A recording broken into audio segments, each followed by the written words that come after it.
Maneno ya Mungu leo, kichwa cha somo kinasema imani katika majaribu.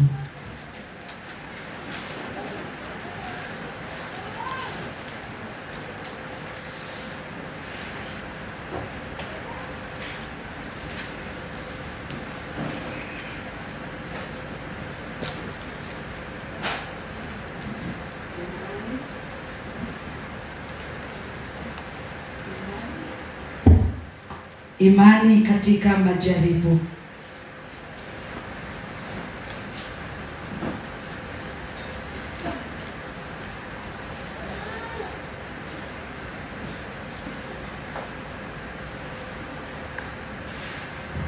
Tuanze kitabu cha Waebrania, andiko ambalo sote karibu kila mtu anayefahamu.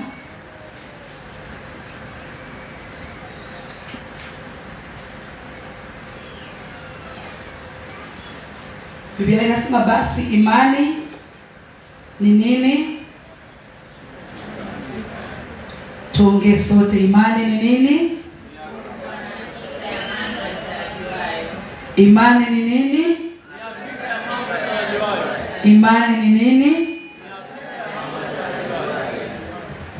Mbona imani ni nini? Uhakika wa mambo yanayo tarajiwa. Mimi ningefupisha ningesema imani ni nini? Imani ni uhakika. Amen. Uhakika wa nini? Wa mambo yanaweza kaa yapi? Mambo A, mambo B, mambo sita, mambo elfu, lakini imani ni uhakika. Nukta. Amen. Amen. Amen. Imani ni uhakika. Kwa lugha nyingine ningesema imani ni mtazamo alionao mtu juu ya Mungu ndani yake. Imani ni uhakika, nina hakika.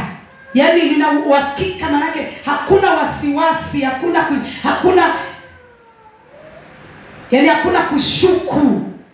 Nina hakika. Yaani moja ni moja, mbili ni mbili. Hata kama kitatokea kitu kinataka kusema ni kama tatu, uhakika ule unasema moja ni moja. Wakisema hapa moja jumlisha moja, jibu lake litakuwa ni mbili. Akitokea mtu pale anasema hapana, moja jumlisha moja jibu lake ni 7, utasema hapana kwa gharama kubwa. Kwa nini? Kwa sababu najua yani ndani yako kuna uhakika. Hata ungekwamisha saa ngapi, itabaki moja na moja, duniani kote itabaki kuitwa mbili. Imani ni uhakika. Sasa tukirudi upande wa Mungu, imani tunakuwa na uhakika wa nini? Tuna uhakika juu ya nguvu za Mungu. Amen. Amen. Tuna uhakika juu ya nguvu za Mungu. Yaani hakuna mashaka, ni Mungu ni mwenye nguvu 100%. Amen. Tuna uhakika juu ya uwezo wa Mungu. Tuna uhakika juu uwezo wa Mungu. Yaani hata iweje, hata iwe ni mlima mrefu kuzidi kitu gani, ndani yangu imani ikiweko inasema Mungu anaweza. Amen. Nina uhakika juu ya nguvu za Mungu. Nina uhakika juu ya uwezo wa Mungu. Nina uhakika juu ya mamlaka ya Mungu, kwamba hakuna aliye na mamlaka juu ya Mungu. Yaani Mungu ni yote katika yote na ndani ya yote. Kama kungekuwa kuna ranki, maana yake yangekuwa amekaa pale juu. Hakuna mwingine aliye juu ya Mungu. Amen. Amen. Mungu yuko juu, alafu baadaye tunafuata sisi binadamu, watoto wake. Shetani uko wapi sasa? Chini. Bwana asifiwe. Unaona ranki ya kiroho inavyokuwa. Anaanza Mungu ameketi juu ya mbingu huko kwenye enzi yake. Siku tukifika mbinguni tutakuta, tutaenda kwenye kiti cha enzi cha Baba, utapaona, utasikia ukae umwabudu Bwana. Anaketi huko. Baada ya hapo tunafuata sisi watoto wake. Adui anakaa. Kwa nini adui anakuja juu? Shida iko wapi? Imani.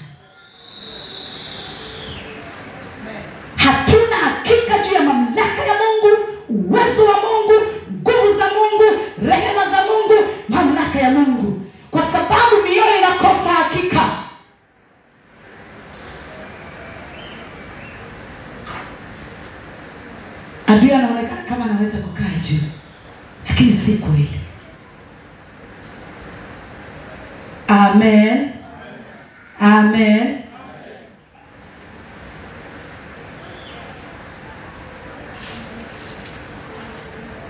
Imani katika majaribu.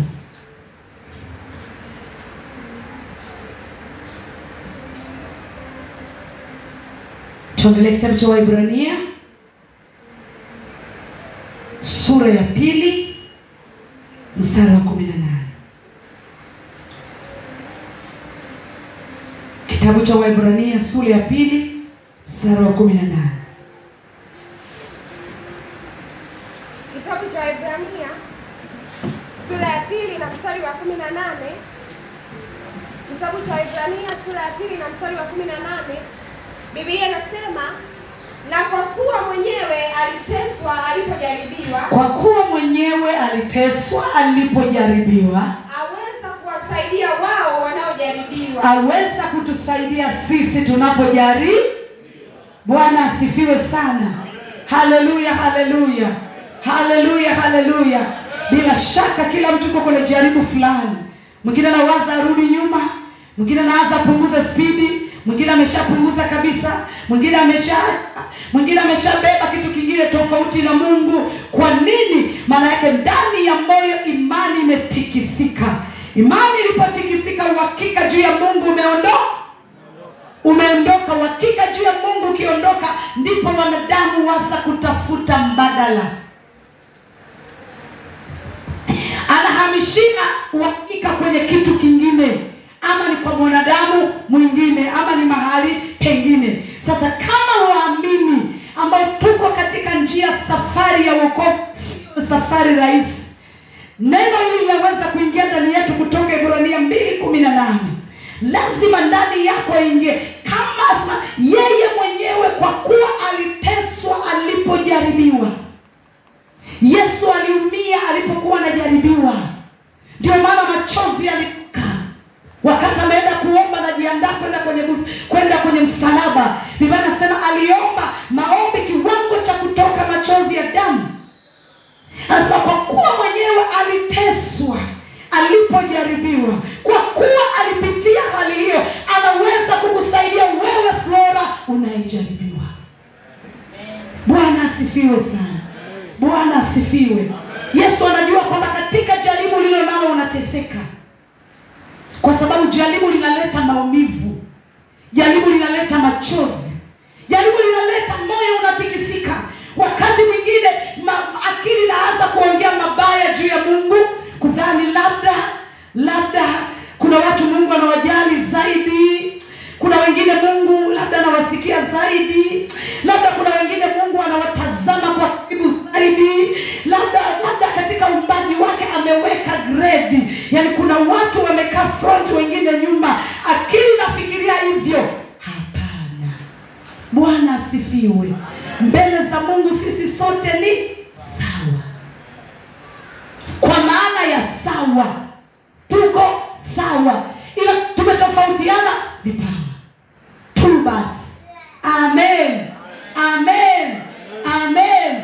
Tumetofautiana, yule hivi, yule hivi, yule hivi, yule hivi. Ni kama tunavyokuwa na vyombo mbalimbali nyumbani. Tuna chombo hiki kijiko, nyingine inaitwa sufuria, nyingine ni nini, nyingine viko vya aina mbalimbali, sio? Huwezi kukuta kijiko kimeenda kufua kama beseni nje, sio? Kitasubiri wakati wake meza. Amen. Amen. Amen. Anasema kwa kuwa yeye mwenyewe aliteswa alipojaribiwa. Anajua kama unateseka katika jaribu hilo nalo. Anajua kabisa kama kuna machozi yanatoka kwa sababu ya hilo jaribu. Anajua kabisa kwamba adui amekubana kwa kiwango gani, lakini Mungu anasema anaweza kukusaidia kwa sababu aliishi mazingira akajaribiwa. Anajua mtu ukijaribiwa hisia za kibinadamu zinakuaje. Bwana asifiwe. Haleluya, haleluya. Haleluya. Basi toa mkono shavuni. Simaanishi kibinadamu, na maanisha toa mkono kwenye shavu kiroho. Amen. Yesu anaweza kukusaidia kwa kuwa na yeye alijaribiwa, na katika kujaribiwa kwake yanakuumiza, na wewe umebeba maumivu ya jaribu gani, shika neno hili. Yesu anaweza kunisaidia. Anaweza kunisaidia. Anaweza kunisaidia. Anaweza kunisaidia. Ukiambia roho yako maneno haya, faida yake ni nini? Imani, uhakika juu ya msaada wa Mungu juu ya maisha yako, unaamka. Uhakika ukiamka, Mungu atakuja akiona ndani yako kuna uhakika ya kwamba nina uhakika wa msaada wa Mungu kwenye maisha yangu. Amen. Amen. Kitabu cha Luka sura ya 12 mstari wa 28. Kitabu cha Luka sura ya 12 na mstari wa 28, Biblia inasema, basi ikiwa Mungu huvika hivi majani ya kondeni yaliyopo leo na kesho kutupwa kaburini, je, hata watendea ninyi zaidi, enyi wa imani haba? Bwana asifiwe sana. Haleluya, watoto Mungu. Anasema basi ikiwa Mungu aliyeziumba mbingu na nchi, ambaye ni baba yako, ambaye ni baba yetu, huyavika majani, utakuta yamechanua, yamekuwa na rangi mbalimbali, ua lingine jekundu, lingine zambarau, lingine kijani, aina sana. Kama Mungu huyavika maua ya nje, akayaboresha namna ile, anashindwa kukusaidia Stella? Anashindwa kukusaidia Maria? Anashindwa kukusaidia Elizabeth? Anashindwa kunisaidia mimi Dorini? Jibu ni anawe. Anawe. Anawe. Kitendo moyo wako unasema anajua, anaweza kunisaidia, kinaamsha ule uhakika wa msaada wa Mungu. Kwa uhakika ukiinuka ndani yako, Mungu akiuona ule uhakika ulionao, uhakika ulionao juu yake, atakuja kwa sababu anauona ule uhakika ndani ya moyo wako. Bwana asifiwe sana. Bwana asifiwe. Nirudie tena, imani ni mtazamo alionao mtu juu ya Mungu. Ningesema Mzee Salvatore, unamuonaje Mungu? Kwa lugha rahisi, imani ni mtazamo juu ya Mungu katika mfumo wako wa maisha wote. Mtazamo wako Maria juu ya Mungu, unamuonaje? Katika eneo lipi? Kwenye afya? Katika eneo lipi? Katika vita anayopitia? Katika eneo lipi? Kwenye uchumi? Katika eneo lipi? Kwenye familia? Katika eneo lipi? Kwenye uzao? Katika eneo lipi? Kwenye biashara? Katika eneo lipi? Kwenye kazi? Katika eneo lipi? Kwenye biashara ama kwenye huduma? Mtazamo.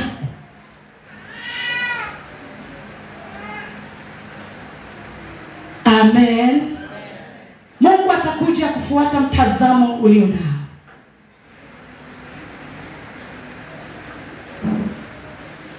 Atakuja kufuata mtazamo ulio nao.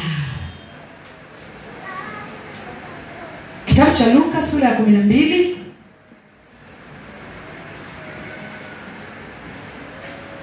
mstari wa 6 na wa 7. Kitabu cha Luka sura ya 12 mstari wa 6 na wa 7.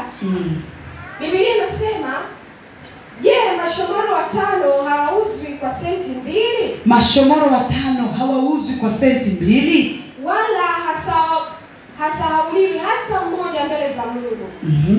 Lakini hata nywele za vichwa vyenu zimehesabiwa zote. Msiogope basi, bora ninyi kuliko mashomoro wengi. Umemaliza? Bwana Yesu asifiwe tena. Anasema, je, mashomoro 2 hawauzwi kwa senti 2? Senti ni kiwango cha fedha kidogo sana, si ndio jameni? Senti ni kiwango cha fedha kidogo sana. Mashomoro ni nani? Mashomoro ni mambayuwayu. Tunaona mbayuwayu walivyo wengi, tunawajua. Amen. Tuongee wote. Tunawajua mbayuwayu, sio? Wengi mbayuwayu ni wengi. Wanaweza kapita hapa kundi kubwa. Ukikuta pale kundi ni wengi, ni moja ya ndege ambao wameumbwa wengi sana. Lakini Mungu anasema mashomoro 2 hawauzi kwa senti 1, manake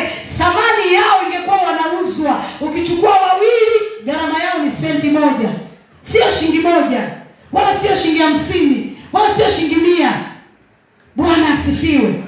Thamani ya mabayuwayu Mungu anasema ni ndogo, lakini anasema licha kwamba thamani ya mabayuwayu ni ndogo, anasema hakuna hata mmoja ambaye huanguka mikononi mwa Mungu afu Mungu asio. Bwana asifiwe. Rudia tena mstari wa 7. Mstari wa 7. Biblia inasema lakini hata nywele za vichwa vyenu zimehesabiwa zote. Lakini hata nywele za vichwa vyenu zimehesabiwa zote. Bwana asifiwe sana. Rudia tena 6 na 7 yote.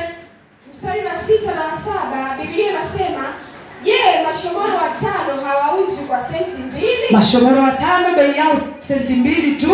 Wala hasauliwi hata mmoja. Hakuna shomoro hata mmoja, licha ya wingi wao wamesauliwa mbele za Bwana. Lakini hata nywele za vichwa vyenu zimehesabiwa zote. Sisi wanadamu hata nywele za vichwa vyetu zimehesabiwa zote. Bwana asifiwe. Malizia anasema msiogope basi. Msiogope basi. Bora ninyi kuliko mashomoro wengi. Bora ninyi kuliko mashomoro wengi. Nataka uone thamani Mungu aliyokupa. Katika hali hiyo ya kujaribiwa unakojaribiwa. Katika machozi hayo ambayo umeyabeba, katika kukaa kwako tama liko shingoni, sikioni, tama liko kwenye shavu, sikio liko, ukienda mbele za Mungu mkono uko hivi. Ukilala nyumbani mkono uko hivi. Mkono ulikana kukaa. Ni kwa sababu ya mambo yaliyosonga na kujaza moyo.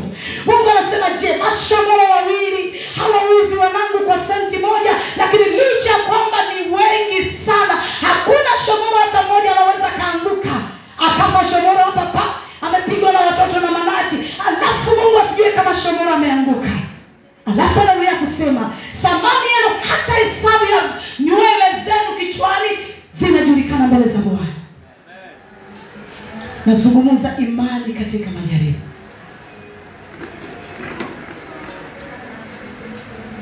Kama Mungu anaweza kujua idadi ya nywele zangu mimi zikoje, idadi ya nywele, nana na nywele ngapi hapa? Hakuna mtu. Tuchukue mtoto mdogo aliyezaliwa leo, tukakwangua nywele zake tukaweka, tuseme tunakupa kiasi fulani cha fedha, hesabu hizo nywele ziko ngapi? Utakwama, utaacha hiyo kazi kwa sababu huwezi kumaliza. Na kama utamaliza sijui itakugharimu sijui ni masiku mangapi. Kwa sababu kifundo cha nywele hivi,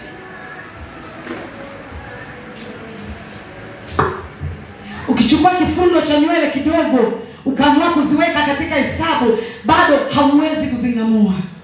Bwana asifiwe. Kama Yesu anasema thamani ya nywele, anajua idadi zake, anajua maisha yako. Anajua maisha yako. Shetani asikuvunje moyo. Shetani asikuvunje moyo. Shetani asikuvunje moyo. Shetani asikuhubirie kwamba Mungu, upendo wa Mungu kwako una kasoro. Shetani asikuhubirie kwamba Mungu hawezi kukutoa hapa, Mungu hawezi kukusaidia. Hapana, Mungu anasubiria wakati wake tu. Amen. Amen. Amen. Usitoke kwenye uhakika. Uhakika juu ya msaada wa Mungu usihame ndani ya moyo. Siku moja nakumbuka nilipitia kwenye jaribu sana. Nilikuwa napitia kipindi ambacho ninajaribiwa, na yani nilikuwa aina ya jaribu lilokuwa nalo lilikuwa halielezeki hata kwa mwanadamu. Yani nitamsimulia, hata ningekusimulia unaweza usielewe.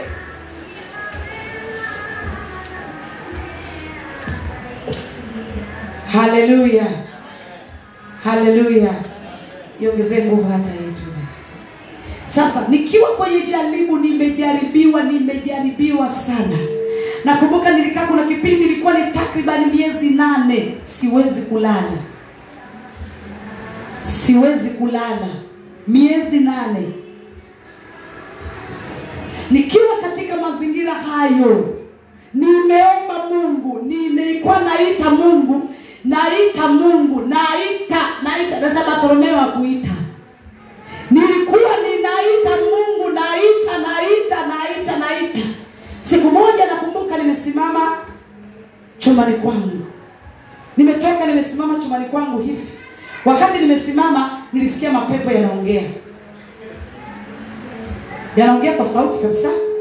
Yakaanza kuniita, akasema, "Wewe Doreen." Nikasema, "Mnasemaje?" Yakaniambia hivi, "Mungu akupendi kabisa. Hakupendi kabisa." Nikasema, hakupendi kabisa. Alafu yakaniambia, "Sisi tunataka tukusaidie."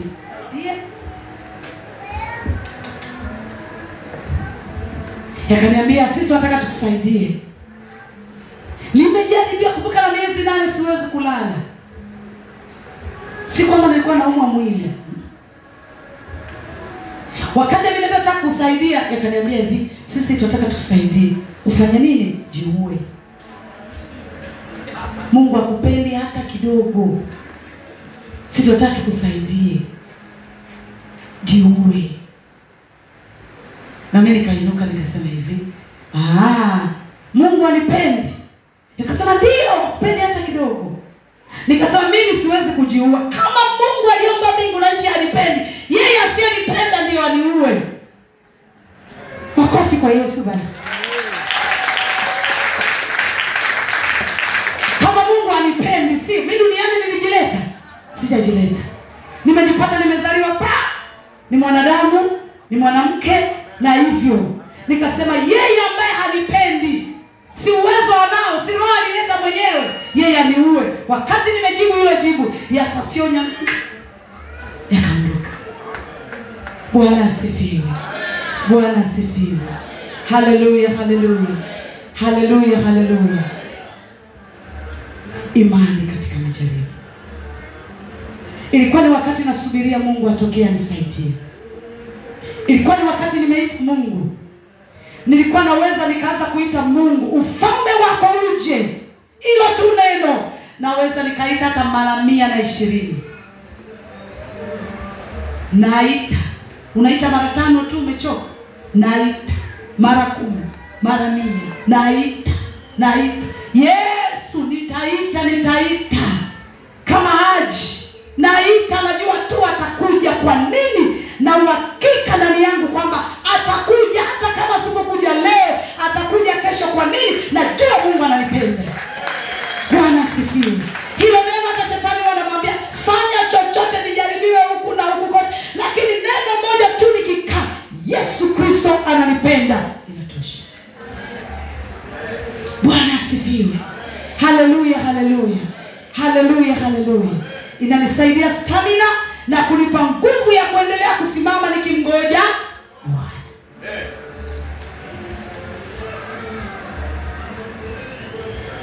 Imani katika ushindi wa vita. Tuangalie imani katika ushindi wa vita. Uko kwenye vita vya kiroho. Unapigana vita na vitu mbalimbali. Falme za giza. Biblia inasema adui yetu ni falme za giza. Hatushindani vita kwa jinsi ya mwili, bali tunapigana vita kwa jinsi ya roho. Na adui yetu ni mapepo, wakuu wa anga na majeshi ya pepo wabaya. Ufalme wa giza kwa ujumla wake ndio adui yetu. Tunapigana vita si jana. Vitu kipigana leo ukishinda, uwe na hakika utamkuta shetani hapo. Vita itaendelea. Unamkuta pale, vita itaendelea mpaka Yesu arudi. Maisha ya Mkristo ni vita. Amen. Amen. Kwa ondoa tumaini ndani yako kwamba kuna kipindi utakuwa hauna vita. Mungu akiruhusu wewe hauna vita, inawezekana ni wiki moja. Na hapa ametaka tu labda moyo wako angalau furahi kidogo. Baada ya hapo, maisha Ukristo ni vita. Adui yako ni nani? Shetani. Asipotokea huku, atatokea huku. Asipotokea huku, atatokea huku. Asipotokea huku, atatokea huku. Asipotokea, atatokea kokote, lakini yuko. Na kazi yake Mungu alisema, shetani amepewa kutupepeta kama ngano. Amepewa na nani? Amepewa na Mungu atupepete kama ngano. Kupepetwa sio kitu kidogo. Ngano ikae kwenye ungo, halafu anapepeta. Kwanza kuna maumivu ya kurushwa. Halafu kama ulikuwa uzito wako ni kidogo, maana yake wewe na hakika upepo ukipita na kuchukua, unakuwa ni makaa. Na shetani anaendelea unadondoka chini. Kama Mungu atakusaidia pambano rudi, lakini maisha ndo yani ukotoka siku ulipoanguka shetani anafanyanga hivi. Anapepeta mpaka siku ya mwisho ampe iende ngano safi mbele za Mungu. Amen. Amen. Imarisha uhakika juu ya Mungu ili uvuke katika jaribu lililonalo. Uhakika juu ya mamlaka yake, ya kwamba hakuna mwenye mamlaka juu ya Mungu. Hiyo hata ufanye nini, stop, hakuna lile mamlaka juu ya Mungu, imetosha. Kwa shetani, hata kitokea shetani mwenyewe hapa akatikisa ardhi akainuka akasema nimekuambia leo tarehe 1 macho yako mawili yatang'olewa. Nauliza, nani anayesema ni wewe shetani ama ni Mungu? Kama ni wewe shetani, hautaweza kuning'oa macho kwa jina la Yesu. Amen. Amen. Amen. Bwana asifiwe sana. Tunapepetwa kama ngano. Pepeto ziko zaina mbalimbali. Mwingine anapepetwa huku, mwingine kuna wakati kila eneo la maisha yake linapepetwa. Mwingine limetulia, mwingine ni afya, mwingine ni nini, mwingine ni mazingira, mwingine ni kazi, mwingine ni biashara. Kitakacho kufanya udumu katika uimara, imarisha uhakika juu ya mamlaka ya Mungu, uweza wa Mungu, nguvu za Mungu, msaada wa Mungu, kwamba atakuja tu, atanisaidia hata kama mazingira yakoje. Najua Baba atakuja, najua atanitoa hapa, najua inawezekana, inawezekana, inawezekana, inawezekana, inawezekana, inawezekana. Bwana asifiwe sana. Alisemaje Zerubabeli wakati anaona mlima umeinuka mbele yake? Mlima ulikuwa ni jaribu. Ni kitabu cha Zakaria. Akasema si kwa uweza wala kwa nguvu zangu. Na mimi nasimama nasema si kwa uweza wala kwa nguvu zangu. Najua kwa uweza kwa Roho wa Bwana. Wewe jaribu utadondoka. Wewe jaribu utaanguka tu. Si kwa uweza wangu, ni kwa uweza wa Bwana. Kwa nini? Nina uhakika juu ya uweza wa Bwana. Bwana asifiwe sana. Bwana asifiwe sana. Unamshinda shetani kwa uhakika unaokuwa na ujue Mungu. Kwa kadri Yesu anapokaribia kurudi, kwa kadri anapokaribia kurudi, imani yako itatikiswa sana. Imani yako itatikiswa sana sana. Kwa kadri unyakuwa unapokuwa karibu, unaona ni kama anachuja ili makapu la kudondoka yaendelee kudondoka. Kwa kadri saa ya unyakuwa inapokuwa karibu, ndivyo imani yako itakavyotikiswa sana. Itatikiswa kazini, itatikiswa kwenye familia, itatikiswa kwa watoto, itatikiswa anatafuta. Unaweza kukufuru Mungu moyoni mwako. Je, mzee Salvatore umebeba kufuru ndani ya moyo? Itatokaje kufuru ndani ya moyo? Wakati imani inatikiswa, moyo utatoa kile kilichojaa ndani. Amen. Amen. Imarisha uhakika, imani juu ya Mungu, uweza wake, mamlaka yake na nguvu zake. Sasa tunapepetwa ama unapepetwa kama ngano. Pepeta akatumia chochote kukupepeta. Ni maishani, kazini, mumeni, ndoa, ni afya, ni kila chochote kinaweza kutumika kikapepeta imani yako kwa Yesu.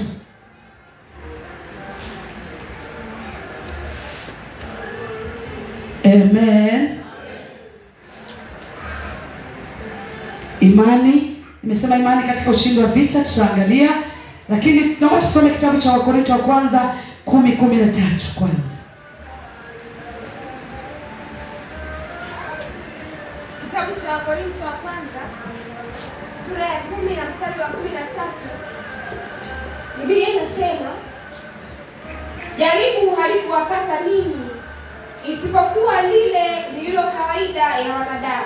Jaribu halijatupata sisi isipokuwa lililo kawaida ya wanadamu. Vile vile unavyoliona ndio kawaida yako, ndicho kipimo chako. Ila Mungu ni mwaminifu. Mungu ni mwaminifu, ambaye hatawaacha mjaribiwe kupita muwezavyo. Hatawaacha mjaribiwe kupita muwezavyo.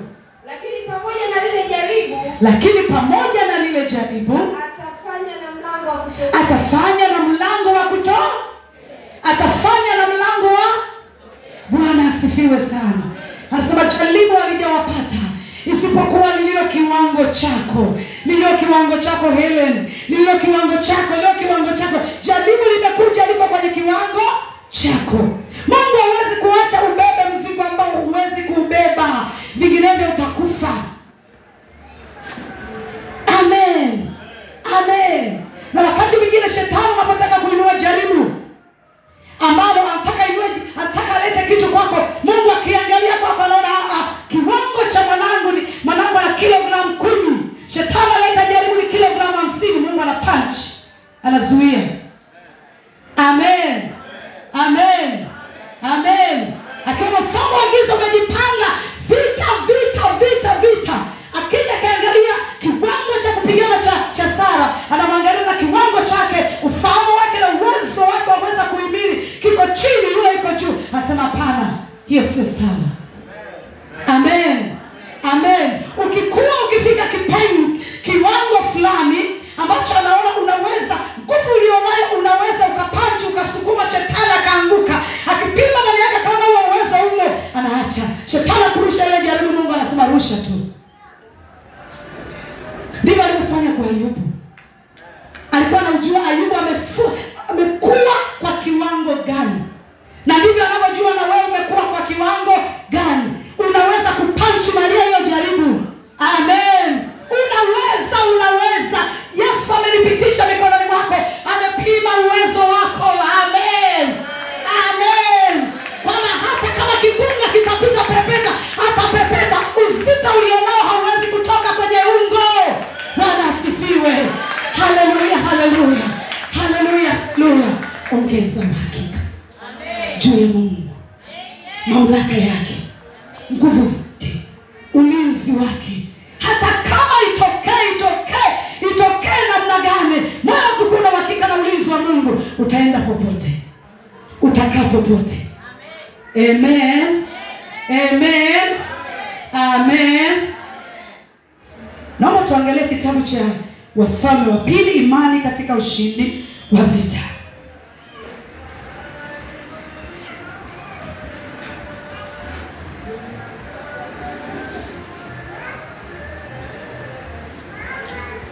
Sa imani ni uhakika wa nguvu, uwezo, mamlaka, rehema na neyo vya Mungu. Mambo ya Nyakati wa Pili, nimesema Wafalme, samahani. Mambo ya Nyakati wa Pili, tunaweza kuanza story kutoka mstari wa kwanza, sura ya 32. Kitabu cha Mambo ya Nyakati wa Pili, sura ya 32 kuanzia mstari wa kwanza. Biblia inasema, ikawa baada ya mambo hayo na uaminifu huo, Senakeribu mfalme wa Ashuru akaja akaingia katika Yuda, akafanya marago juu ya miji yenye maboma, akadhania kwamba ataipata iwe yake. Bwana asifiwe sana. Imani katika ushindi wa vita. Katika maneno hayo naomba tusome maneno haya yanafanana. Kitabu cha Isaya sura 36. Yanafanana. Mambo ya Nyakati na Isaya ni habari ile moja. Lakini napenda lugha ya Isaya 36 kuliko ya Nyakati. Kitabu cha Isaya sura 36 kuanzia mstari wa kwanza. Ndio, tunaweza kusikiliza sote kwa makini. Ikawa katika mwaka wa 14 wa kumiliki kwake mfalme Hezekia, Senakeribu mfalme wa Ashuru akapanda ili kupigana na miji yote ya Yuda yenye boma, akaitwaa. Mfalme wa Ashuru akamtuma amiri toka Lakishi hata Yerusalemu kwa mfalme Hezekia pamoja na jeshi kubwa, naye akasimama karibu na mfereji wa birika juu iliyo katika njia kuu ya kuendea uwanda wa Dobi. Wakamtokea Eliakimu mwana wa Hilkia aliyekuwa msimamizi wa nyumba ya mfalme, na Shebna mwandishi, na Yoa mwana wa Asafu mwenye kuandika tarehe. Yule amiri akawaambia, haya, mwambieni Hezekia kwamba mfalme mkuu, mfalme wa Ashuru asema hivi, Ni tumaini gani hili unalolitumainia? Nasema mashauri yako na nguvu zako kwa vita ni maneno yasiyo na maana. Basi unamtumaini nani hata ukaniasi mimi? Tazama, unaitumainia fimbo ya mwanzi huu uliopondeka, yaani Misri, ambayo mtu akitegemea juu yake humwingia mkononi na kumchoma. Ndivyo alivyo Farao mfalme wa Misri kwa wote wamtumainio. Lakini ukiniambia tunamtumainia Bwana Mungu wetu, je, si ambaye Hezekia ameondoa mahali pake mlimoinuka na madhabahu zake akawaambia watu wa Yuda na Yerusalemu, sujuduni mbele ya madhabahu hii? Basi sasa tafadhali mpe bwana wangu mfalme wa Ashuru dhamana, nami nitakufa farasi 2,000. Ikiwa wewe kwa upande wako waweza kupandisha watu juu yako, wawezaje basi kurudisha nyuma uso wa kila mmoja wa watumishi walio wadogo? Mstari wa 12. Lakini yule amiri akawaambia, je, Bwana Mungu wangu amenituma kwa bwana wako na kwako wewe niseme maneno haya? Hakunituma. Hatuwezi kusikia kama utumii mic.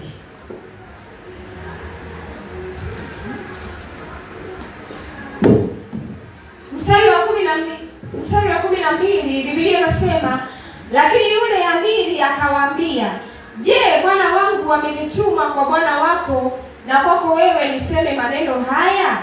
Hakunituma kwa watu hawa walio ukutani ili wale mavi yao wenyewe na kunywa mkojo wao pamoja nanyi? Kisha yule amiri akasimama akalia kwa sauti kuu kwa lugha ya Kiyahudi akisema, lisikieni neno la mfalme mkuu, mfalme wa Ashuru. Mfalme asema hivi, Hezekia asiwadanganye, kwa maana hataweza kuwaokoa. Wala msimwache Hezekia kuwatia moyo wa kumtumaini Bwana, akisema, Bwana bila shaka atatuokoa. 19. Mstari wa 19 Biblia inasema, wako wapi miungu ya Hamathi na ya Arpadi? Wako wapi miungu ya Sefarvaimu? Je, wameiokoa Samaria na mkono wangu? Katika miungu yote ya nchi hizi ni nani waliookoa nchi yao na mkono wangu? Hata Bwana auokoe Yerusalemu na mkono wangu? Lakini watu wakinyamaza kimya wala hawakumjibu, wala hawakumjibu hata neno moja, maana ilikuwa amri ya mfalme kwamba msijibu neno. Ndipo Eliakimu mwana wa Hilkia aliyekuwa msimamizi wa nyumba ya mfalme, na Shebna mwandishi, na Yoa mfalme wa Asafu mwenye kuandika tarehe, wakaenda kwa Hezekia na nguo zao zimeraruliwa, wakamwambia Hezekia maneno ya yule amiri. Bwana asifiwe sana. Amen. Ni maneno marefu, tutaendelea kidogo, nataka tusome. Unaweza uje kwa sababu umepitia muda ama umepitia haraka, lakini toa historia kidogo ya haya maneno. Unaweza tu kunisikiliza. Maneno haya hutia nguvu moyo wangu na kuinua imani na uhakika juu ya Mungu wangu kwa habari ya ushindi wa vita. Amen. Amen. Tunapita katika vita tofauti. Kila mtu, mwingine ni vita ya kiroho, mwingine ni vita ya kimwili, yani imetoka rohoni imejumulisha na ya mwili.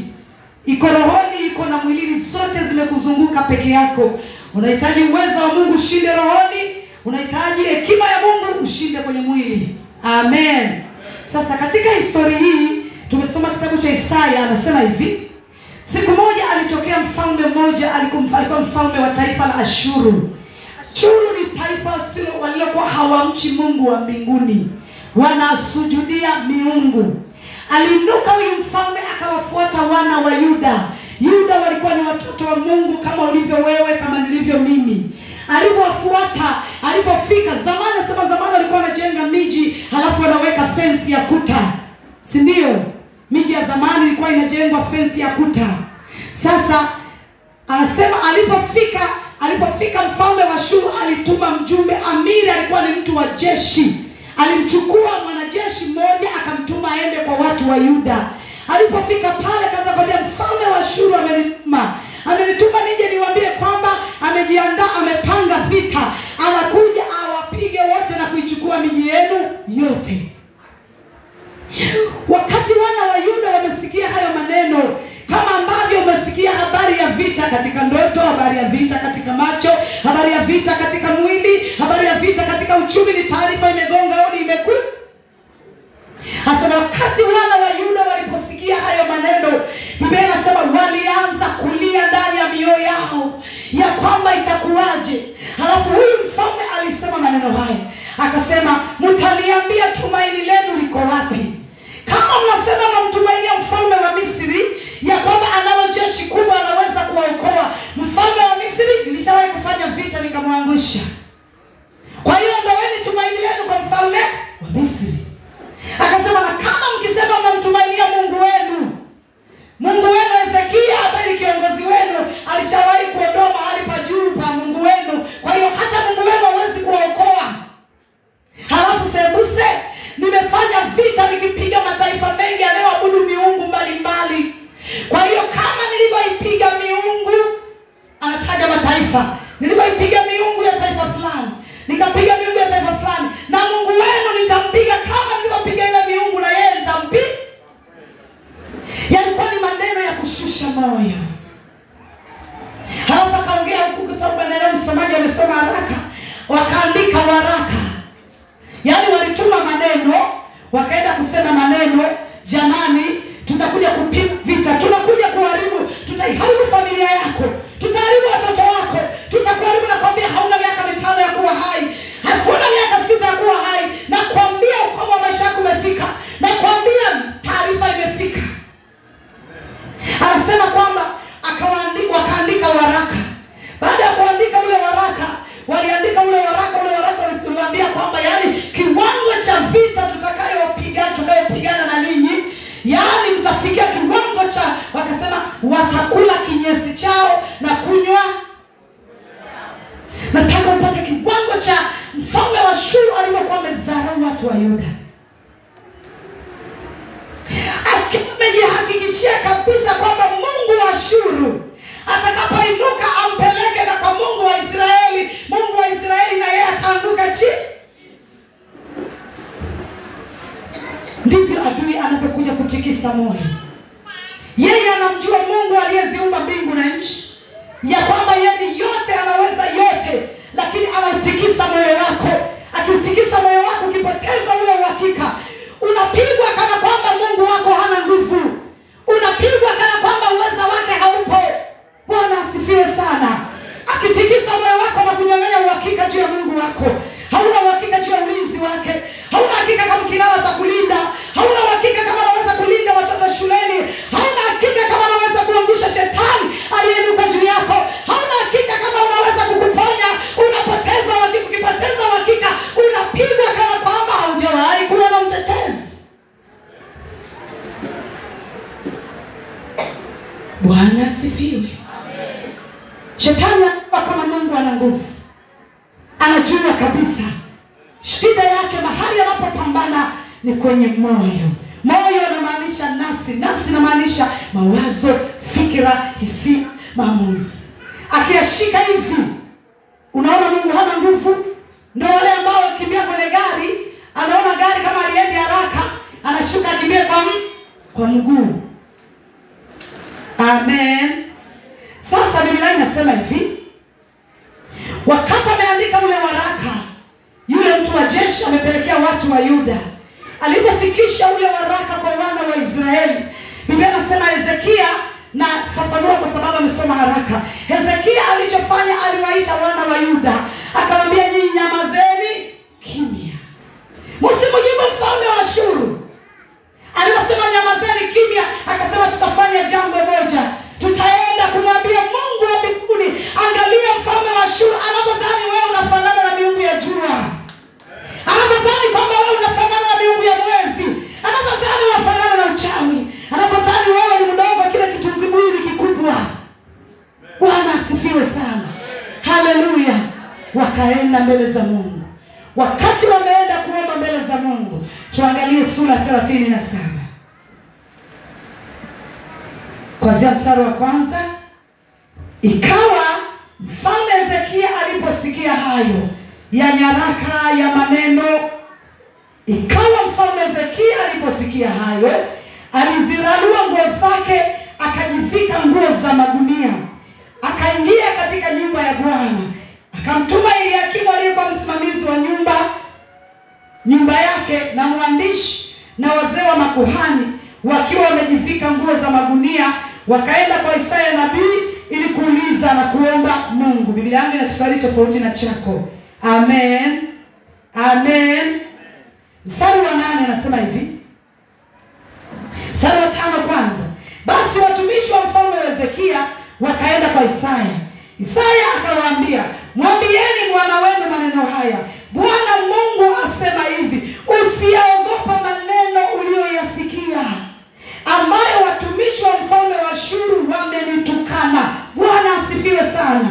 Nataka upate kitu cha kusaidia hapa. Wakati mtumishi wa Mungu anarudisha ujumbe, amepelekewa habari kwamba tumeandikiwa waraka unatutisha, ya kwamba tutauliwa, ya kwamba maisha yataharibiwa, ya kwamba tutachakaa, tutafikia hatua ya kula kinyesi chetu wenyewe.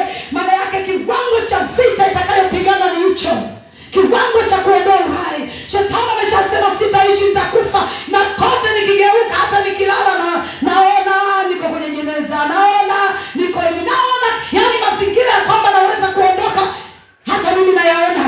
Anasema wakati mfalme aliposikia hayo maneno, wakaenda kwa Mungu. Alipofika Mungu anasema hivi, mwambieni mfalme wa Ashuru, Bwana aliyemtukana anasema hivi. Bwana asifiwe sana. Sio Yuda aliyowatukana, sio Yuda, nataka mpate, sio Yuda aliyowatukana. Anasema nendeni mkamwambie mfalme Hezekia, Bwana asema hivi, ndani yako una hakika. Anatafuta ndio ile hakika ulionayo moyoni mwako, ili vita ibakie kuwa yako. Ikibakia kuwa yako, vita wewe utashindwa. Amen. Kwa sababu hauna uwezo kupigana na shetani. Mwanadamu mwenye asili ya mwili, tunashinda vita kwa sababu ya Mungu akiishi ndani yetu. Shetani anapong'ang'ana atoe ule uhakika, siamini tena kama Mungu anaweza, siamini tena juu ya ulinzi wa Mungu, siamini tena juu ya baraka za Mungu, siamini tena juu ya wokovu wake, siamini tena juu ya Mungu ana nguvu kweli. Hivi Mungu anaweza kufanya kitu hapa kweli? Hivi Mungu nguvu inaweza kupungua? Huwezi kuomba kama hauna uhakika. Huwezi kuomba utalala uombi. Huwezi kuomba kwa sababu lazima uwe na uhakika na Mungu ndipo uombe. Si ndio? Amen. Anasemaje kwa Biblia? Yeye amwendeaye Mungu amini kwamba yupo. Kama uamini kama yupo, utaombaje mtu asiye kuwepo? Huwezi kuomba. Anasema yupo na uwapa thawabu wale wamuombao. Kama siamini kama anaweza kufanya, naenda kuomba kwa sababu gani? Si ndio? Amen. Kwa hiyo shetani anawinda uhakika ulionao. Hele, na mtolea mfano yuko mbele, ulionao juu ya Mungu wako katika yote unaotafuta wokovu kwake. Akiupata ule uhakika atakushika, msaada wa Mungu hautauona. Msaada wa Mungu hautauona. Utakufa katika ugonjwa unaougua. Amen. Amen. Amen. Wataweka mtego, utashindwa. Wataleta vita, utashindwa. Lakini uhakika ukiweko ndani yako, hata kama unaona jambo gani, hata kama unaona shetani mwenyewe yupa, mbio ondoka mbele yangu. Shetani huwezi nifanya kitu, na kuamuru kwa jina la Yesu, toka. Umemkazia macho, hakuna kufinya, umemkazia macho, toka. Atatoka. Nakwambia atatoka. Na kielewa kwamba una uhakika juu ya mamlaka na uwezo kwamba hakuna aliye juu ya Mungu, na mimi naongea kwa mamlaka ambayo Mungu amenipa, anatoka. Hawezi kukaa hapo. Nakwambia hiyo vita utashinda. Utashinda hiyo vita, hata kama ni ya miungu, hata kama ni ya wakuu, hata kama ni ya wakuu, hata kama wakuu giza ni kina, utashinda. Kikubwa uhakika ulionao juu ya Mungu wako. Bwana asifiwe. Imani ni kuwa na hakika. Imani katika kujaribiwa, kuwa na hakika ya nguvu za Mungu, uwezo wa Mungu, mamlaka ya Mungu, neema yake, huruma zake na kila kitu. Akitokea shetani Nina uhakika juu ya rehema za Mungu. Sina imani ndani yangu, na hakika juu ya rehema za Mungu shetani rudi nyuma. Mungu alimsamehe Sauli, sio? Sauli aliua watu, tena aliua watu wa Mungu. Alikuwa anatesa kanisa, sasa alimsamehe. Na uhakika rehema za Mungu wewe shetani usinibabaishi. Amen. Amen. Akiona uhakika ulionao juu ya rehema za Mungu, baada ya kumjibu shetani hayo maneno, naenda mbele za Mungu, naendelea kuomba zangu rehema. Kwa nini na uhakika atanirehemu? Jamani, Bwana asifiwe. Atanirehemu tu, atanihurumia. Amen. Amen. Bwana asifiwe. Imani, uhakika. Angalia ndani ya moyo. Una uhakika kweli juu ya nguvu za Mungu? Kweli kabisa ndani yako mwenyewe una uhakika juu ya nguvu za Mungu? Ndani yako kuna uhakika juu ya uweza wake? Kama una uhakika juu ya uweza wake, endelea mbele, hiyo vita utashinda. Endelea mbele, hiyo vita utashinda. Endelea mbele, vita unashinda. Bwana Yesu asifiwe. Haleluya, haleluya. Haleluya, haleluya. Nikifupisha hii story, na tusome mwishoni pale sura 37 kuanzia mstari wa 36. Mungu alifanya nini baada ya kwamba wameenda kwa Mungu? Mungu akasema, Bwana asema hivi, yeye ambaye ametukanwa. Baada ya Mungu kuchukua vita mikononi mwake, kuitoa kwa Yuda na kuiweka mikononi mwake, Mungu alifanya nini? Kuanzia mstari wa 36. Biblia inasema, basi malaika wa Bwana alitoka akaua watu 185,000 katika kituo cha Waashuri. Na watu walipoamka asubuhi na mapema, kumbe hao walikuwa maiti wote pia. Basi Senakeribu mfalme wa Ashuru akaenda zake, akarudi Ninawi, akakaa huko. Ikawa alipokuwa akiabudu katika nyumba ya Nisroki mungu wake, Adrameleki na Shareza wanawe wakampiga kwa upanga, wakakimbilia nchi ya Ararati, naye Esari Hadoni mwanawe akamiliki badala yake. Bwana asifiwe sana. Tumesoma tu mwisho wa vita ukawaje. Anasema wakati wana wa Yuda na Hezekia alikuwa ni kiongozi wao, wakaenda mbele za Mungu. Alipofika kwa Mungu, Mungu akasema, mfalme wa Ashuru amenitukana mimi. Kwa nini vita Mungu alibeba? Nimesema wana wa Yuda baada ya kusikia, yani au ukisoma maneno hapa, walianza, kuna maneno ambayo Hezekia aliongea ambayo tujasoma. Kirudi kasome story yote. Alisema hivi, kwa watu wa Ashuru kuna mkono wa mtu, lakini kwetu sisi uko mkono wa Mungu atupiganiaye mapigano yetu. Maneno hayo aliposema, ndani yake unafikiri Mungu alijisikiaje? Bwana asifiwe sana. Mfalme wa Ashuru alimdharau Mungu wa mbinguni, akadharau na watu wa Yuda. Lugha anayoongea Hezekia inamdharau mfalme wa Ashuru na jeshi lake. Anasema kwenu yuko mkono wa mtu. Ni kweli waraka umeandikwa, lakini kwao kuna mkono wa mwanadamu. Si wanajeshi la kibinadamu, wanazo bunduki za kibinadamu, wana maarifa ya vita, lakini kwetu sisi yuko Mungu atupiganiaye mapigano yetu. Mungu aliposikia wamesema yuko Mungu atupiganiaye mapigano yetu, akasema unaongea vizuri kweli, niko. Bwana asifiwe. Akasema Hezekia, umeongea sawa sawa. Ni kweli niko, ninapigana mapigano, wacha niwaonyeshe. Hamtabeba panga, hamtabeba jiwe, mtakani ya ukuta, kimya. Mtaendelea tu mkisema haleluya kwa Bwana. Akatuma malaika mmoja, sio elfu, malaika mmoja. Asubuhi kuliko kucha, anasema wakati wana wa Yuda wameamka, walikuta nje ya ukuta maiti zimejaa, jeshi lote la mfalme wa Ashuru. Hakuna aliyechukua jiwe. Makofi kwa Yesu. Haleluya, haleluya. Haleluya, haleluya. Haleluya, haleluya. Hakuna aliyechukua jiwe ya kwamba tumechoka kupigana vita, tulikuwa tunapopoa. Wala wakuchukua bunduki, hapana. Kitendo cha kutambua tuna uhakika juu ya uwezo wa Mungu katika vita. Akasema yuko Mungu atupiganiaye Bwana. Mungu alipochukua vita ikawa yake, kwa sababu watu wake wana uhakika na nguvu zake. Alituma malaika na wakaona yote Yuda na wafalme wa Ashuru wote wakaona. Kumbe mfumo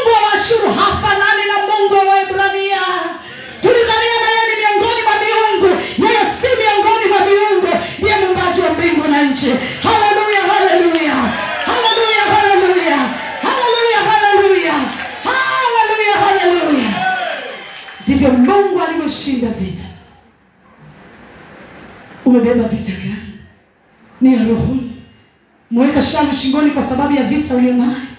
Una vita ya uzao, una vita ya wapi? Cha kwanza, kabla hujainuka, uhakika. Imani ni uhakika. Imani ni nini?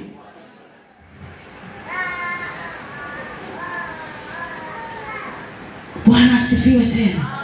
Haleluya, haleluya.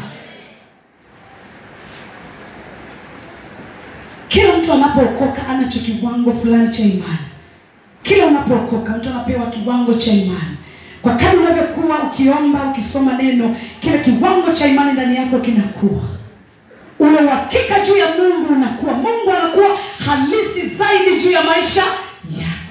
Kwa kadri Mungu anavyoonekana halisi zaidi juu ya maisha yako, ndivyo unavyojipatia ushindi kila siku.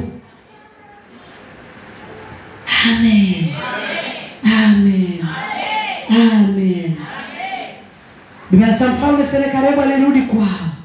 Fikiria alijisikiaje? Alikuwa anatukana watu wa Mungu pamoja na Mungu wao. Nitamfanya Mungu wenu kama nilivyofanya miungu ya wapi. Halafu asubuhi anaamka nakuta makomando wake wote wamekufa, hawajapigwa hapa ama mahali panatoka damu, hawakupopolewa jiwe, hawakukatwa shingo, anakuta maiti zimelala. Halafu Yuda kwamba wametoka kupigana, wako ndani wanajimbia pambio, Yesu nipende. Halafu nje ya ukuta maiti zimelala, wajeshi wake wote. Biblia inasema alianza kuondoka kurudi kwao akiwa na haya ya uso. Aliona aibu. Atafanya nini?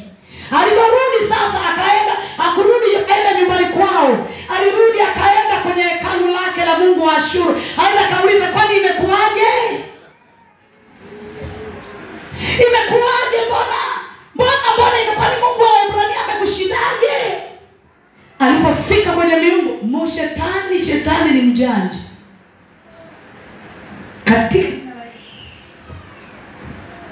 Nataka kumaanisha nini?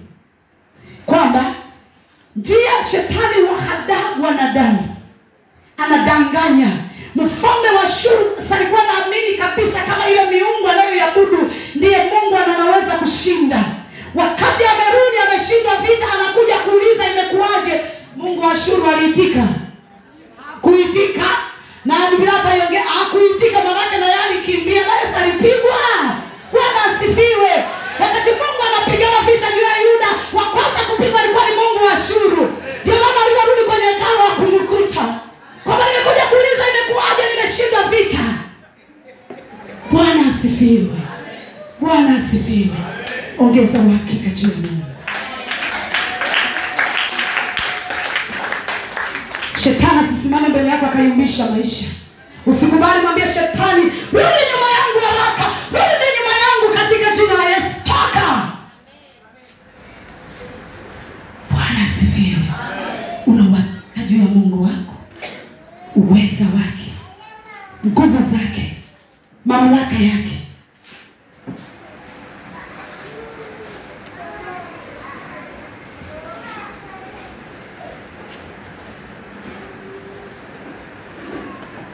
Amen.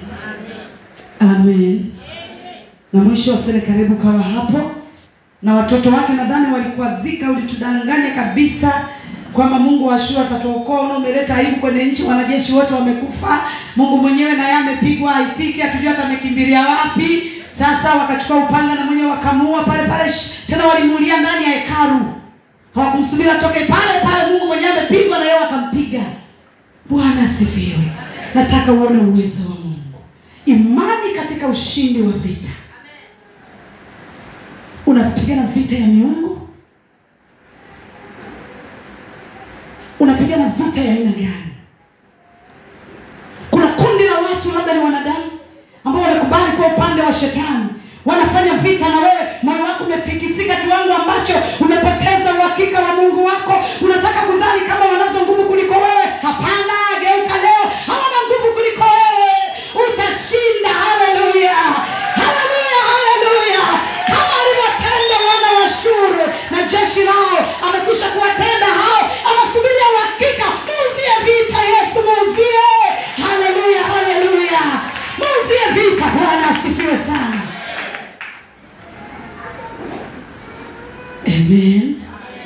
Amen. Amen. Soma na kusoma. Soma na kusoma. Kitabu cha Wafalme wa Pili kinaeleza habari hizi. Na siku habari nyingi. Mungu alishinda vita maeneo kuna mahali ambako sitafungua leo. Kuna kipindi Israeli walikuwa wanapigana vita. Mungu akaona wafurahishe, akaamua kuleta mawe yenye ni kama mawe yenye akili. Jiwe ukiingia kwenye shimo linakufuata, si ndio lina akili hilo? Ukienda ukifanya kona na lenyewe linakufuata, ukifika hapa linapiga. Bwana asifiwe. Bwana asifiwe. Huyo anaitwa Mungu.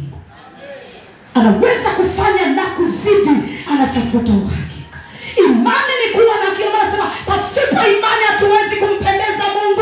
Hawezi kuingilia vita ambayo hajapewa. Bwana asifiwe sana. Wakati unakuwa na mashaka moyoni, wakati unakuwa na huzuni, unataka kumwambia Mungu vita ni ya kwako. Wakati shetani anaunguruma, alafu unatikisika, unaanza kutafuta kujificha, unataka kumwambia Mungu vita ni ya kwako. Ndiyo jamani, sio? Bwana asifiwe. Haleluya, haleluya. Haleluya tena kwa Yesu. Uhakika.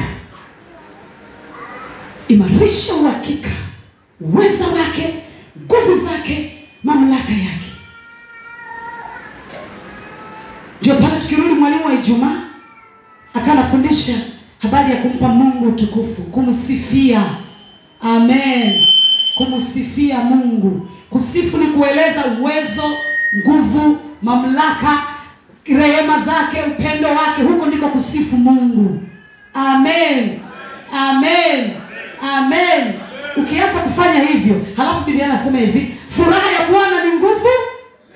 Furaha ya Bwana ni nguvu. Furaha ya Bwana ni nguvu. Wakati na msifu Mungu uweza na nguvu zake, Mungu anapofurahi, nguvu zake zinaingia ndani ya. Zikishaingia ndani yangu, utakapoinuka katika roho, nikwambie shetani atoke mbele yako faster, mapema. Bwana asifiwe. Bwana asifiwe. Haleluya. Si akifurahi ananunua vita jamani. Akifurahi anachukua vita na kuwa yake. Nimeshasema kuna kama wewe. Hakuna unani mlima mkubwa mbele zangu. Unani mlima mkubwa mbele za Bwana. Nakwambia kwa Mungu wangu unayeyuka. Mungu anasema unaongea vizuri. Bwana asifiwe. Uhakika. Natamani kae moyoni zaidi uhakika. Mahali unayumba ni hapa uhakika. Imani ni uhakika. Kama una hakika, huwezi kushinda. Amen. Amen. Amen. Nataka ni maombi. Tusimame, nataka tufanye maombi.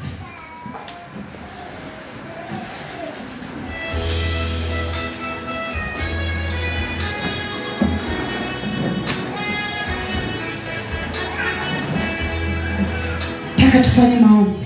Kila mtu anajiombea imani katika ushindi wa vita. Nataka uchukue hiyo vita yako, halafu mwambie Yesu unaweza hii vita. Uchukue hiyo vita uipeleke mikononi mwa Bwana. Mwambie Yesu unaweza. Unani mlima mkubwa mbele za Mungu wangu. Sio mbele yangu, si kwa uweza wala kwa nguvu zangu, bali ni kwa roho la Bwana. Halafu kipeleka mikononi mwa vita. Nataka kila mtu pangua kila mipango shetani amepanga dhidi yako. Uipangue na kupangua, vuruga na kuvuruga katika jina la Yesu. Mpaka uone kilichosimama ni bendera ya Yesu, sio bendera nyingi. Amen. Tunaomba damu ya Yesu na ina mema.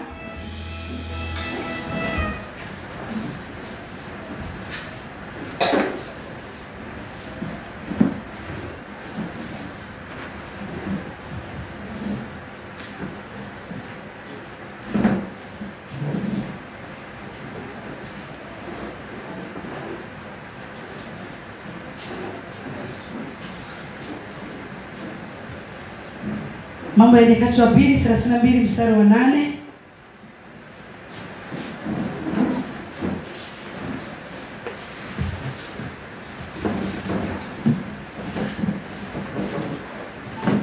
8a. Nisome.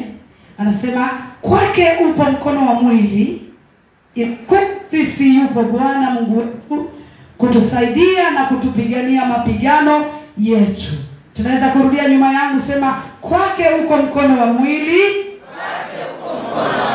ila kwangu mimi yupo Bwana Mungu wangu kunisaidia na kunipigania mapigano yangu. Kwake upo mkono wa mwili, ila kwangu mimi yuko Bwana Mungu wangu kunisaidia na kunipigania mapigano yangu. Kwao uko mkono wa mwili, lakini kwangu mimi yuko Bwana Mungu wangu anisaidiaye na kunipigania mapigano yangu. Kwao uko mkono wa mwili, kwao uko mkono wa mwili, lakini kwangu mimi yuko Bwana Mungu wangu anipiganiaye mapigano yangu. Katika jina la Yesu, katika jina la Yesu. Tunaimba damu ya Yesu inanena mema, halafu kila mtu atafanya vita. Utafanya vita baada ya kwamba umemtukuza Mungu wako. Amen. Amen. Tunaweza kuinua mikono kwa Mungu wetu.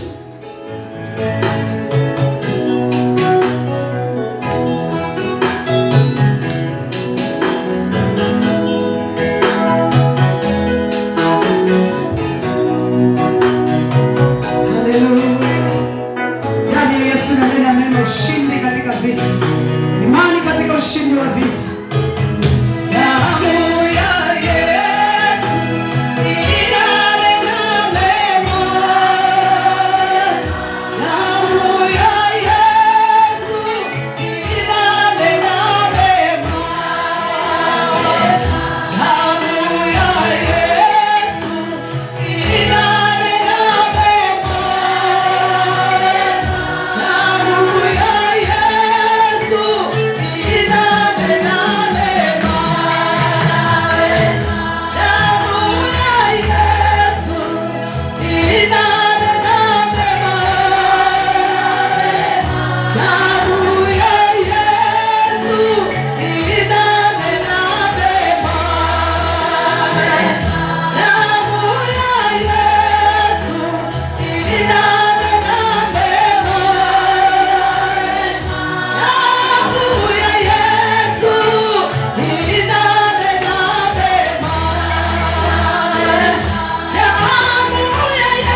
Yesu.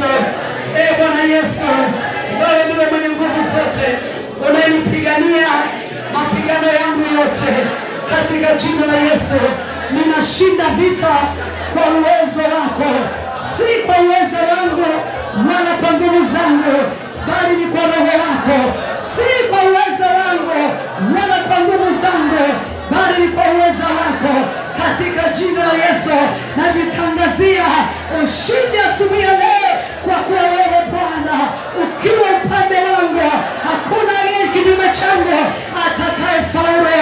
Imeandikwa katika Isaya sura ya 8 mstari wa 10, semeni neno halitafanikiwa, pangeni mpango hautathibitika, kwa kuwa Bwana yuko pamoja nasi. Kwa kuwa u pamoja nami, Bwana, mipango ya adui yangu haitathibitika, haitathibitika. Katika jina la Yesu, naharibu mipango yote ambayo adui yangu ameipanga mbele yangu. Katika jina la Yesu, ninaharibu mipango yote, na iharibu kwa jina la Yesu, na iharibu kwa jina la Yesu, na iharibu kwa jina la Yesu, na iharibu kwa jina la Yesu. Na mipango ya mwovu juu ya maisha yangu, juu ya familia yangu, juu ya huduma yangu, na iharibu kwa damu ya Yesu, na iharibu kwa damu ya Yesu. Kila silaha iliyotengenezwa juu yangu, iliyo katika mwili, iliyo katika roho, haitafanikiwa, haitafanikiwa, haitafanikiwa. Katika jina la Yesu, hakuna uchawi wala hakuna mganga juu yangu. Mimi ni mali ya Yesu, mimi ni mali ya Yesu.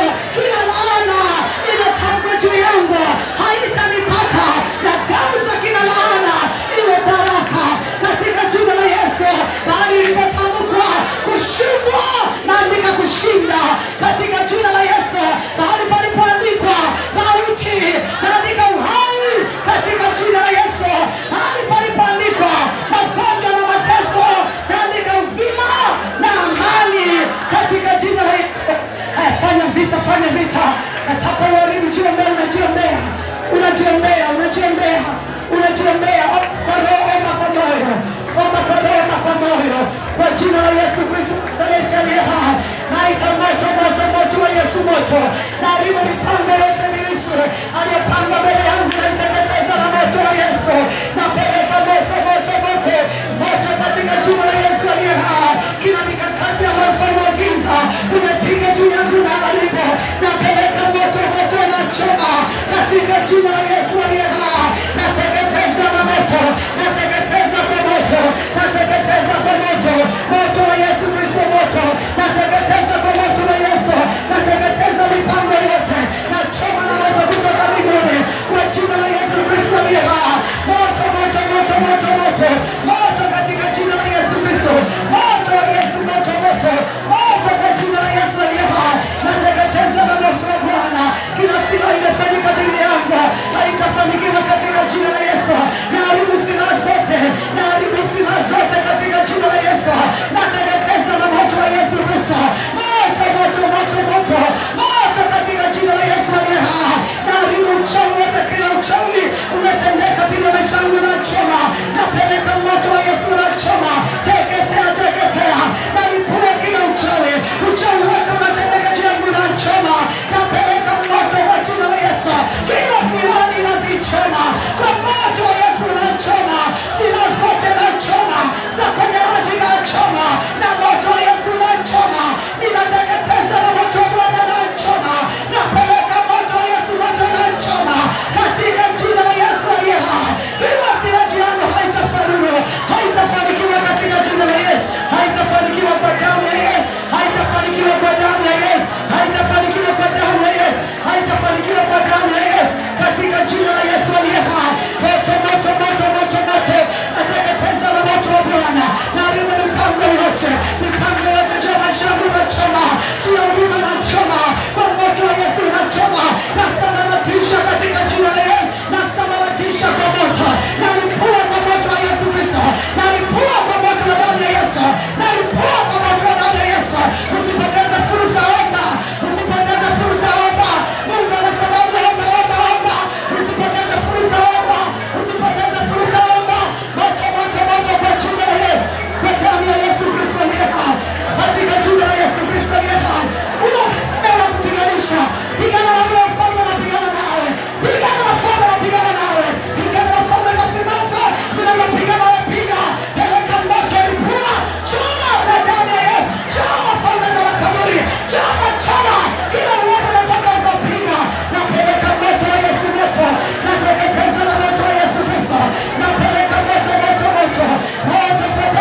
Mitego yote tunachoma na moto wa Mtakatifu.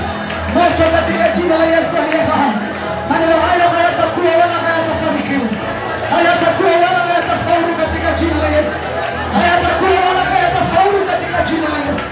Hayatakuwa wala hayatafaulu katika jina la Yesu. Kwa damu ya Yesu Kristo aliye hai. Katika jina la Yesu Kristo. Kwa damu ya Yesu, kwa damu ya Yesu. Tunawafungua watoto wetu katika jina la Yesu. Katika mitego ile mwovu. Tunawafungua kwa damu ya Yesu ya thamani. Tunawafungua kwa damu ya Yesu, kwa damu ya Yesu. Kwa damu ya Yesu, kwa damu ya Yesu. Tunafungua kwa moto moto katika jina la Yesu Kristo aliye hai.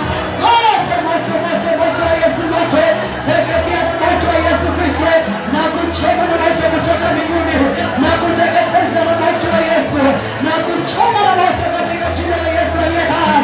Moto wa Yesu, moto teketea na moto, na teketeza na haribu kazi zote za shetani katika maisha yangu, na ziharibu ambazo zimetendwa, na ziteketeza na moto kwa damu ya Yesu, na choma na moto wa Yesu, moto kazi zote za yule mwovu na zichoma katika jina la Yesu aliye hai. Na choma kazi zote katika maisha yangu, na choma juu ya familia yangu, na choma kwa moto wa Yesu, na choma na teketeza na moto katika jina la Yesu. Moto wa Yesu, moto kwa mamlaka ya jina la Yesu aliye hai. Moto kwa mamlaka ya jina la Yesu. Moto kwa jina la Yesu Kristo aliye hai. Kwa damu ya Yesu, kwa damu ya Yesu Kristo. Kwa damu ya Yesu, kwa damu ya Yesu. Uko Mungu tupigania mapigano yetu. Uko Mungu tupigania mapigano yetu. Hakuna ufalme kama wako. Hakutainuka ufalme mwingine wenye nguvu juu yako, e Bwana. Mamlaka yako ni ya mwisho. Uweza wako ni wa mwisho. Nguvu zako Baba ni za mwisho. Neema zako Baba ni kuu. Hakuna mamlaka kama yako. Umeshinda vyote, e Bwana, katika jina la Yesu Kristo aliye hai. Kwa damu ya Yesu, kwa damu ya Yesu. Kwa damu ya Yesu, kwa damu ya Yesu. Kwa damu ya Yesu, kwa damu ya Yesu. Katika jina la Yesu Kristo aliye hai. Tunaharibu mitego yote shetani ameweka mbele yetu. Mitego yote shetani ameweka kutunasa. Tunachoma na moto wa Yesu mitego yote, moto katika jina la Yesu Kristo aliye hai. Tunateketeza na moto wa Yesu Kristo, tunachoma mitego yote, tunachoma moto, tunateketeza na moto, mitego yote mbele yangu nachoma, mbele ya watoto wangu nachoma, napeleka moto, ninachoma na moto wa Mtakatifu, mitego yote nateketeza, nalipua kwa moto wa damu ya Yesu, mitego yote ya magonjwa nachoma, magonjwa mauti ninachoma, magonjwa mauti yote nachoma, mitego yote nailipua na moto katika jina la Yesu aliye hai. Kila silaha inainuka haitafaulu, kila silaha inafanyika haitafanikiwa, kwa kuwa Bwana akiwa upande wangu, ni nani aliye juu yangu akashinda? Nani aliye juu yetu akashinda? Akiwa upande wetu Bwana, tumeshinda na zaidi ya kushinda, tumeshinda na zaidi ya kushinda katika jina la Yesu Kristo aliye hai. Kwa damu ya Yesu, kwa damu ya Yesu. Mungu wa utukufu, Mungu wa baraka, hakuna mwingine zaidi yako Bwana. Mamlaka yote ni yako, uweza wote ni wako Bwana. Asante kwa fadhili na uaminifu wako. Asante Mungu wetu, asante kwa neema zako katika jina la Yesu Kristo. Asante Baba, asante asante Mungu wetu katika jina la Yesu. Damu ya Yesu, damu ya Yesu, damu ya Yesu, damu ya Yesu kwenye hatua zetu, damu ya Yesu, damu ya Yesu, damu ya Yesu, damu ya Yesu, damu ya Yesu, damu ya Yesu, damu ya Yesu, damu ya Yesu, damu ya Yesu katika jina la Yesu Kristo. Asante Baba, utukufu na shukrani ni za kwako tangu sasa na hata milele. Amen. Makofi kwa Yesu.